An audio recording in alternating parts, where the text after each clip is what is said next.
हाँ जी दोस्तों, आ गए आप। हम भी आ गए। तो आज इंट्रोडक्शन का लेक्चर जो था हमारा, उसका बाकी बचा हुआ पार्ट हम कवर करने वाले हैं। इंट्रोडक्शन टू अकाउंटिंग का सेकंड पार्ट होगा ये। ज़्यादा लंबा नहीं होगा, 15-20 मिनट का वीडियो होगा। उसमें हम अपना पूरा डेफिनेशन कंप्लीट कर लेंगे, पूरा जो है इंट्रोडक्शन पार्ट ख़त्म कर लेंगे। ओके, तो चलते हैं फिर इंट्रोडक्शन टू अकाउंटिंग पार्ट 2।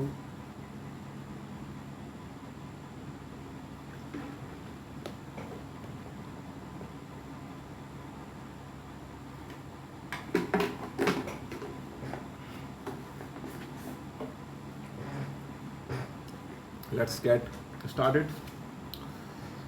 सुनिएगा ध्यान से, नोट भी करिएगा। अगर नोट करेंगे तो अच्छा रहेगा नोट करना।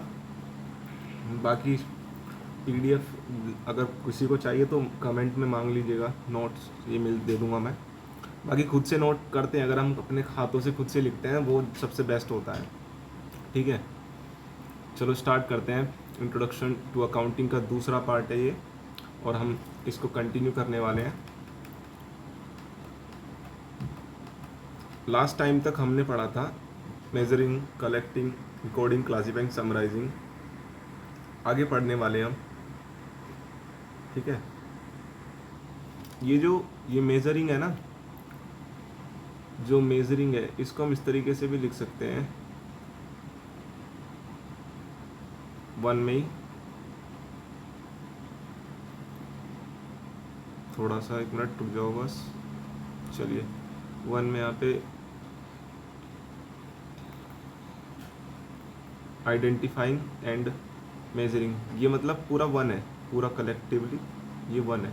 फिर ये 2 कलेक्टिंग, और 3 रिकॉर्डिंग, 4 क्लासिफाइंग, समराइजिंग। आज जो होने वाला है वो होगा सिक्स्थ पॉइंट जो है डेफिनेशन का, बेसिक इंट्रोडक्शन अकाउंटिंग के का सिक्स्थ पॉइंट जो हम कवर करने वाले हैं वो होगा कि इंटरप्रिटिंग। वो होगा सिक्स्थ पार्ट।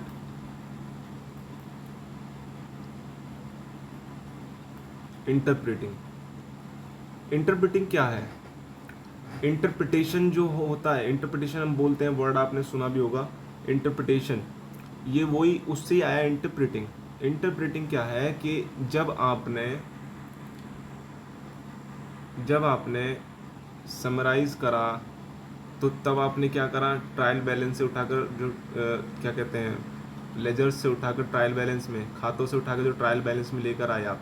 ठीक है, और फिर ट्रायल बैलेंस से बैलेंस शीट में लेके गए, बैलेंस शीट से ट्रायल बैलेंस से P&L में लेके गए। उसके बाद जो है कुछ रिजल्ट्स हमको मिले। हमको देखने को मिला बैलेंस प्रॉफिट लॉस अकाउंट में ग्रॉस प्रॉफिट देखने को मिला, हमको देखने को मिला नेट प्रॉफिट, P&L में नेट प्रॉफिट देखने को मिला हमको। ठीक है, हमको एक्सपेंसेस देखने को मिलते हैं। ठीक है, रेवेन्यू देखने को मिलता है, अदर इनकम देखने को मिलते हैं, कुछ मेजर एक्सपेंसेस जो कुछ डायरेक्ट एक्सपेंसेस हो वो देखने को मिलते हैं। फिर अगर बैलेंस शीट की बात करें तो 31 मार्च जो फाइनेंशियल ईयर का एंड होता है 31 मार्च होता है, तो उस डेट को कितने एसेट्स हैं हमारे पास। एसेट्स मतलब बताऊंगा मैं आपको, अभी मोटा मोटा समझिए कि कितनी हमारे पास संपत्ति है बिजनेस में। उस डेट को कितनी हमारे को देनदारी है, कितनी हमारे ऊपर कर्ज है। तो ये सब चीज़ हमको जो है पता लगती हैं जब हम बैलेंस शीट और P&L बना लेते हैं। तो वही चीज़ है, उसको ही यहाँ पर हम बता रहे हैं, है ना, उसको ही बता रहे हैं। मान लेते हैं ये इन्वेस्टर्स हैं, या फिर ये ओनर्स हैं बिजनेस के, कोई नॉर्मल बिजनेस है, कोई उसके ओनर्स हैं ये, या फिर ये इन्वेस्टर्स हैं, तो पार्टनर्स भी हो सकते हैं। ठीक है ना, और इन्वेस्टर्स भी हो सकते हैं। ठीक है, बैंक भी हो सकता है इनमें, गवर्नमेंट भी हो सकती है। मतलब ये पब्लिक मान लेते हैं एक बार को, अगर तुम जनरल पब्लिक मान लेते हैं, ठीक है ना, हम तुम भी हो सकते हैं। ठीक, तो ये सब लोग जो जनरल पब्लिक है, इसको ये रिजल्ट्स में हम बता रहे हैं कि इतना प्रॉफिट है, 10,000 रुपये का प्रॉफिट है, हम बता रहे हैं कि हमारे पास जो आज में कर्ज है वो 20,000 रुपये का कर्ज है आज की डेट में, हम बता रहे हैं कि हमारे पास जो ग्रोस प्रॉफिट है, जो मतलब पूरा काम काज से जो पैसा हमने कमाया है, ग्रोस प्रॉफिट जीपी, वो मान लेते हैं 20,000 है, ठीक है। हम बता रहे हैं कि जो हमारे पास जो है जो संपत्ति है वो 1 लाख रुपए की संपत्ति है व्यापार में। तो ये जो बताना है ये इंटरप्रेटिंग है, बस खत्म हो गया, बिल्कुल एंड हो गया इसका, ठीक है ना, खत्म, टाटा बाय बाय। तो ये हो गया इंटरप्रेटिंग, जो बिजनेस के रिजल्ट्स P&L और बैलेंस शीट्स को हमने समझ के और जो बता रहे हैं पब्लिक में, स्टेक होल्डर्स को, पार्टनर्स को, इन्वेस्टर्स को, गवर्नमेंट को, बैंक को और जो भी इंटरेस्टेड पीपल हैं उनको, तो उसको बताना, वो जो बताना है वही इंटरप्रेटिंग है, ठीक है ना, वही इंटरप्रेटिंग है। और इसके बाद जो है इंटरप्रेटिंग एंड कम्युनिकेशन, वो जो 7th पार्ट है हमारा, वो ये दोनों बराबर ही है, इनमें कोई फ़र्क नहीं है, ठीक है ना, ये दोनों बराबर ही है। इंटरप्रेटिंग मतलब क्या, कि वो इन्वेस्टर्स को बता रहे हैं, communication, communicating financial information to the users, मतलब कि जो यूज़र्स हैं, यूज़र्स कौन है, यूज़र्स और डीप में मैं आगे बताऊंगा, अभी मोटा मोटी समझ लो। यूज़र्स जो होते हैं ये पब्लिक ही है यूज़र्स। अब इस पब्लिक में कोई पार्टनर होगा, कोई इन्वेस्टर होगा, कोई बिजनेस में, कोई जो है बैंक भी हो यूज़र है, क्योंकि बैंक लोन देते हैं ना हमको, बिजनेसेस को लोन देता, तो बैंक को भी जो है फाइनेंशियल स्टेटमेंट चाहिए होते हैं। और फाइनेंशियल स्टेटमेंट्स क्या है, ये जो हमने ऊपर बनाए थे, ये जो हमने यहाँ बनाए हैं फाइनेंशियल स्टेटमेंट्स, यही तो है, ये बैलेंस शीट और P&L, ये फाइनेंशियल स्टेटमेंट्स ही तो हैं। तो फाइनेंशियल स्टेटमेंट के जो यूज़र हैं, जो पब्लिक है, उन सबको बताना कि भाई कैसे रिजल्ट रहे, कितना प्रॉफिट रहा, वो सब इंटरप्रेटिंग एंड कम्युनिकेटिंग है। ये दो बड़ा सिंपल सा हो गया। इंटरप्रेटिंग एंड कम्युनिकेशन मतलब P&L बन चुका, बैलेंस शीट बन चुकी, अब हम बस बता रहे हैं, क्योंकि हम तो एक सिंपल से अकाउंटेंट हैं, चार्टर्ड अकाउंटेंट है, हमको बस इतना है कि मुनीमगिरी करनी है अपनी, टैक्स जमा करना है बिजनेस का, ये कंसल्ट करना है और वो कंसल्ट करना है, बाकी इससे और ये चीज़ें बतानी है लोगों को कि इतना इतना प्रॉफिट रहा, इतना इतना यहाँ पर जो है आज की डेट में यहाँ पर पूंजी लगी हुई है, इन्वेस्टमेंट इतनी है, और ये सब चीज़ें हम जो बताते हैं वो इंटरप्रेटिंग एंड कम्युनिकेशन हो गया, ठीक है। तो यहाँ पर अकाउंटिंग खत्म हो जाती है। आगे अब इन्वेस्टर्स क्या करें, इन्वेस्टर होल्ड करके रखें शेयर को, या फिर बिजनेसमैन बिजनेस को और बढ़ाए, या फिर कोई पार्टनर है पार्टनरशिप में कंटिन्यू करे या छोड़ दे, या फिर ये पूरा बिजनेस बंद करें या बिजनेस चलाएं, वो उनकी मर्जी है, वो मैनेजमेंट की मर्जी है। मैनेजमेंट जाने उसको क्या करना है क्या नहीं करना, उससे हमें कोई 1 रुपये का कोई लेना देना है नहीं, हमारा काम यहाँ पर एंड हो चुका है। तो यहाँ पर जो है मैं लिखूँगा यहाँ पर दी एंड, यहाँ पर अकाउंटिंग जो है ख़त्म हो चुकी है, मोटा मोटी तौर पर ये अकाउंटिंग यहाँ पर ख़त्म हो चुकी है, और मोटा मोटी क्या 100% ही ख़त्म हो चुकी है। इतने प्रोसेस के अंदर ही पूरी अकाउंटिंग समाई है, ठीक है ना, क्योंकि अब ये हमने ओवरव्यू लिया है, मोटा मोटी चीज़ों को समझा है, ठीक है ना। अब इतने में ही बहुत सारी चीज़ें आ जाती हैं, छोटी छोटी ऐड ऑन होती चली जाती हैं। बट यहाँ पर हम देखें तो हमने पूरे अपने 7 स्टेप्स कर लिए हैं, जैसे कि आइडेंटिफाइंग एंड मेजरिंग। आइडेंटिफाइंग मतलब वही है, वही पहचानना, वही जो मैंने पहले लेक्चर में बताया था, पहचानना ट्रांजेक्शन कैसी है, मॉनेटरी है नॉन मॉनेटरी है, फिर वो देखना, मेजर करना। फिर दूसरा हो गया कलेक्टिंग, तीसरा हो गया कलेक्टिंग मतलब इन्वॉइसेस वाउचर्स को कलेक्ट करना। रिकॉर्डिंग मतलब फिर अपने जर्नल एंट्री डालना। क्लासिफिकेशन मतलब लेजर पोस्टिंग मतलब खातों में डालना, वो एंट्री डाली जो तुमने करी थी वो खातों में पटकना।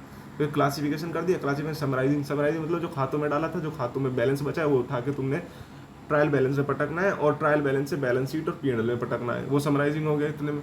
अब समराइजिंग हो गया तो बैलेंस शीट और P&L आ गए। P&L को तुमने जो है इंटरप्रेट करना है, मतलब जो भी लोगों को जिनका पैसा लगा हुआ है, या फिर जो धंधे में यहाँ पर जो है इंटरेस्टेड है, या फिर जो बैंक है, गवर्नमेंट है, इनको तुमने वो इंटरप्रेट कर दिया।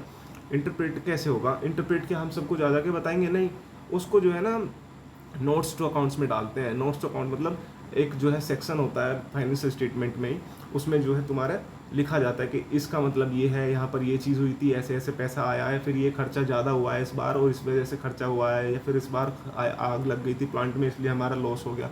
तो इसका मतलब ये इंटरप्रेटिंग हो गया। इंटरप्रेटिंग कहाँ करेंगे, नोट्स टू अकाउंट्स में बताएंगे। इंटरप्रेटिंग एंड कम्युनिकेटिंग खत्म हो गया, यहाँ पर हमारा दी एंड हो गया।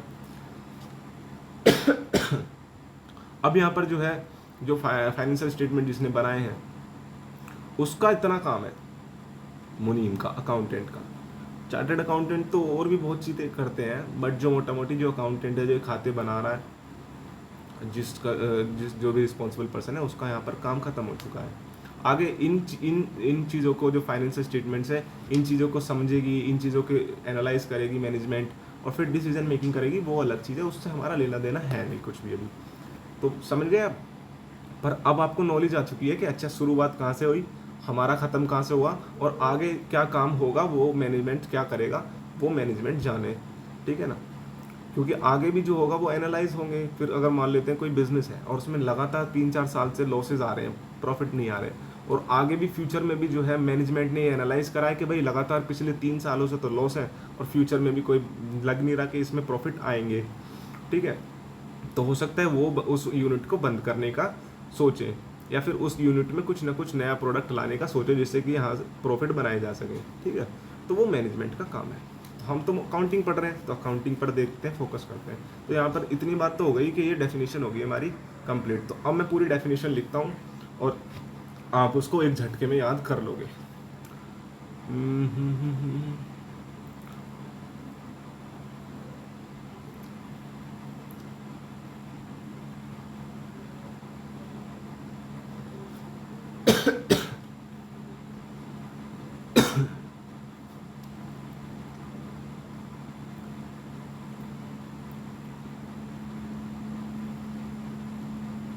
accounting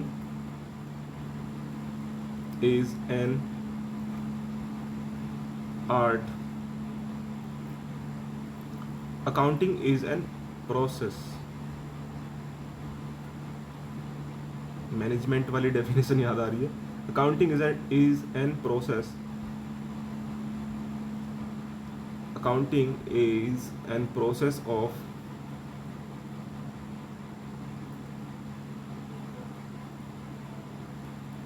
identifying,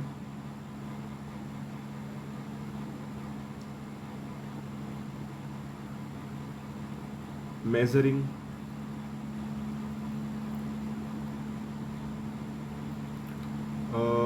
collecting,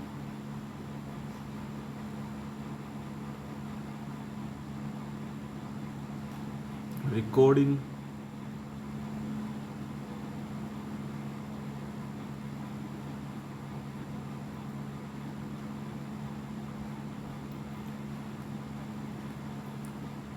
summarising, not summarising, यहाँ पर आएगा classifying, classifying,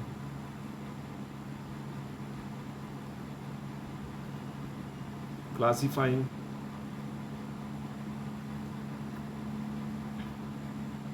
summarising,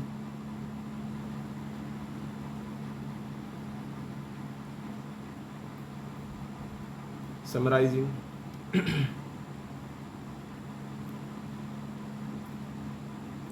interpreting,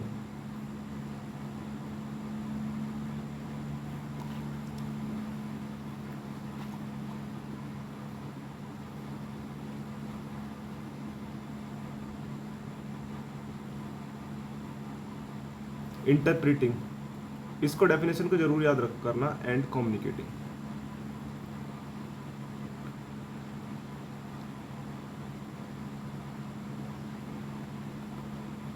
communicating, ठीक है। जो है communicating financial statement to the users.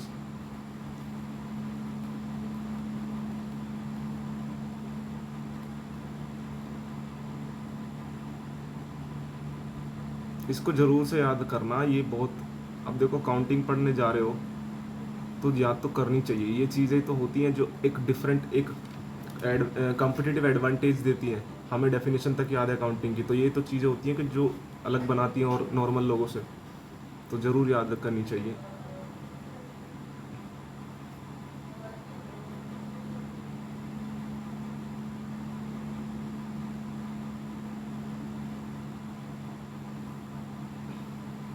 जल्दी से मैं इसको कर देता हूँ, फिर आप ना इसको याद कर लेना, पॉज करके या फिर लिख के। तो ये हमारी कंप्लीट डेफिनेशन हो गई अकाउंटिंग की। नेक्स्ट एक चीज़ और करा देता हूँ फटाफट कवर में, बुक कीपिंग क्या है। ठीक है ना। एग्जाम में 100% यहाँ पर क्वेश्चन आएगा, हाफ ईयरली एग्जाम होते हैं जैसे कि, उनमें भी 100% क्वेश्चन आएगा बुक कीपिंग और अकाउंटिंग में डिफरेंस क्या होता है। तो मैं क्वेश्चन कराने वाला हूँ कि व्हाट इज बुक कीपिंग।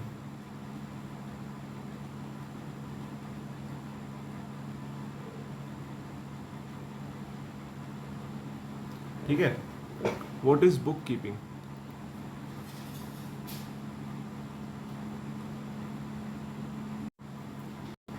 तो व्हाट इज बुक कीपिंग हम देखते हैं क्या होता है बुक कीपिंग। ठीक है ना, इसको जरूर ध्यान से देखिएगा बुक कीपिंग क्या है। बुक कीपिंग जो है ना, कुछ नहीं है, कुछ अलग चीज़ नहीं है। मतलब बुक कीपिंग कुछ जैसे अकाउंटिंग प्रोसेस का ही एक हिस्सा है, और जो शुरुआत के जो स्टेप्स हैं उनको बुक कीपिंग कहते हैं। शुरुआत के 2-3 स्टेप जो हैं, जैसे कि हमने आइडेंटिफाई करा, मेज़र करा, रिकॉर्ड करा और यहाँ पर क्लासीफाई करा, तो ये सब बुक कीपिंग हो गए। बुक कीपिंग में क्या है, बुक कीपिंग जो है प्रोसेस है। Book keeping is the process of recording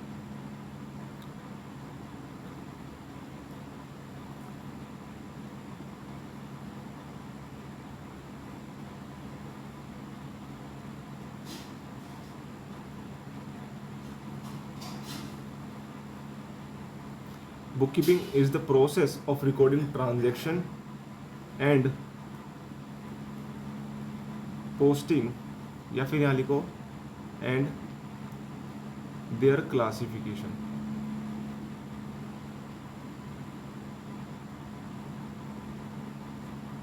and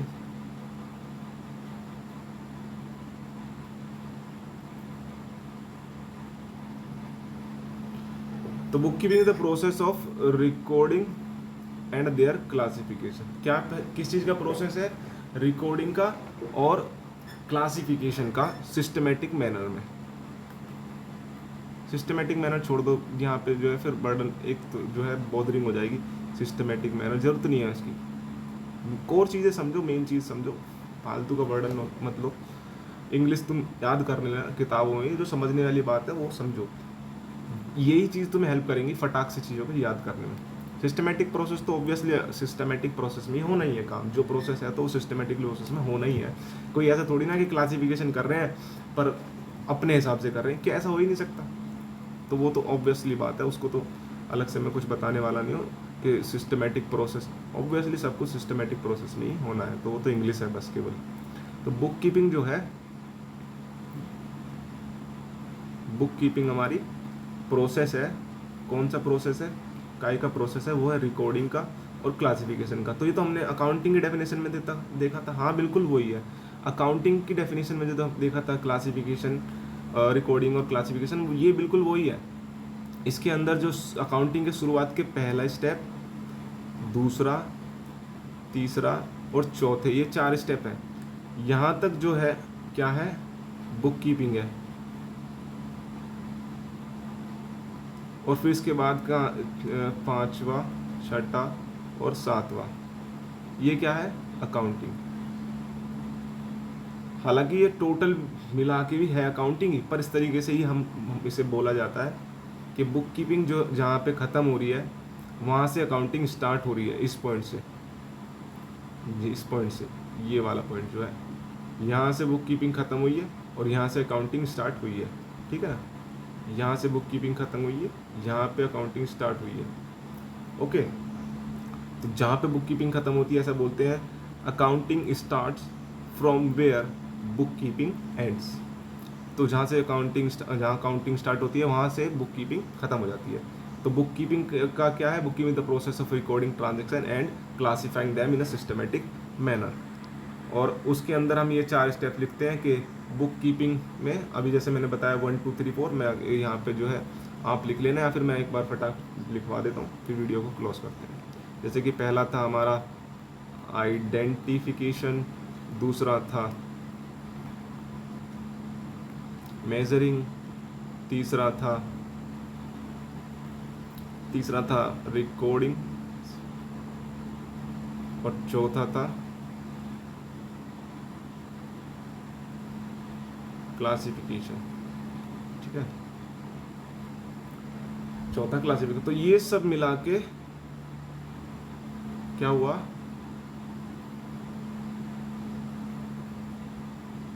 book keeping बन जाता है। Okay, that's it.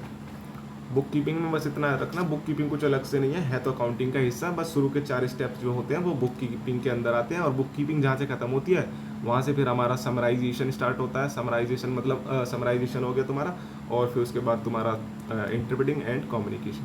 तो जहाँ बुक कीपिंग खत्म हुई वहाँ से अकाउंटिंग स्टार्ट होती है। ऐसी सेइंग है कि जहाँ पर बुक कीपिंग खत्म होती है वहाँ से अकाउंटिंग स्टार्ट होती है। बुक कीपिंग हमारा एक प्रोसेस है जहाँ पर हम रिकॉर्ड करते हैं ट्रांजेक्शन को और क्लासीफाइंग करते हैं, ठीक है। और बुक कीपिंग जहाँ खत्म होगी वहाँ से अकाउंटिंग स्टार्ट होगी। ये हम लिख दिया, हमारे 3 नंबर पक्के हो गए। इतना ही आएगा, बहुत और लंबा चौड़ा नहीं आएगा। और अगर difference between accounting and book keeping, तो वो अकाउंटिंग की डेफिनेशन आपको आती है, बुक कीपिंग की डेफिनेशन है क्या, कुछ भी नहीं है। अकाउंटिंग के शुरू के 4 जो स्टेप्स हैं वही बुक कीपिंग है, तो उठा के वो लिख दोगे, वहाँ पर आपके 5 नंबर क्लियर हो जाएंगे, ठीक है ना। तो जैसे आप एक तरफ लिखोगे बुक कीपिंग, है ना, इसका डिफरेंस बिटवीन मैं एक तरफ दिखा देता हूँ फटाक से। यहाँ पे लिखोगे बुक कीपिंग, ठीक, और यहाँ पे लिखोगे अकाउंटिंग, और फिर इधर लिखोगे बुक कीपिंग की डेफिनेशन, इधर लिखोगे अकाउंटिंग की डेफिनेशन। तो ये 1.5 नंबर यहाँ आ गया, यहाँ पर 1 नंबर आ गया, इसकी ज़्यादा बड़ी डेफिनेशन है। इसके स्टेप्स लिख दोगे, इसमें 4 स्टेप्स इसके हैं, और यहाँ पर लिख दोगे इसके 3 स्टेप्स हैं। और यहाँ पे लिखोगे कि जहाँ पर बुक कीपिंग एंड होती है ना, जहाँ पर बुक कीपिंग एंड होती है,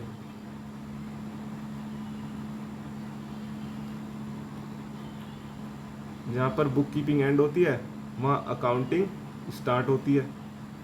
और ये जो है पार्ट ऑफ अकाउंटिंग है बुक कीपिंग भी, ये लिख दोगे।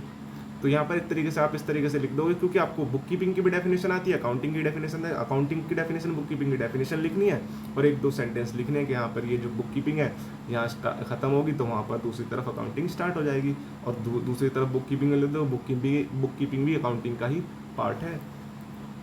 सिंपल, तुम्हारे 4-5 नंबर क्लियर हो गए, ठीक है, नो प्रॉब्लम। तो यहाँ पर तुम्हारा बुक कीपिंग का भी ये जो है छोटा सा एक होता है, तो वो क्लियर हो गया। अब जो है नेक्स्ट वीडियो में हम जो है करते हैं डिस्कस, और आज की वीडियो को हम क्लोज करते हैं यहाँ पर। नेक्स्ट वीडियो में मिलते हैं फ्रेंड्स। एक चीज़ और कहूँगा कि ये रिवाइज करोगे तो अच्छा है, रिवाइज कर लोगे ना एक बार, कल सुबह जैसे भी, अगर आज तुम देख रहे हो रात में, ठीक है, या फिर दोपहर में देख रहे हो, एक मतलब आज देख रहे हो कभी भी, तो नेक्स्ट डे तुम क्या करोगे, इसको रिवाइज कर लोगे। जिससे क्या बेनिफिट होगा, थोड़ा सा दिमाग में चीज़ें आ जाएंगी, थोड़ा फ्रेंडलीनेस हो जाएगा सब्जेक्ट से। और सब्जेक्ट अगर फ्रेंडली हो गया ना तो बेहतरीन, एकदम टॉप कर जाओगे, ठीक है। चलिए नेक्स्ट वीडियो में मिलते हैं, तब तक के लिए ध्यान रखिएगा अपना। Good bye.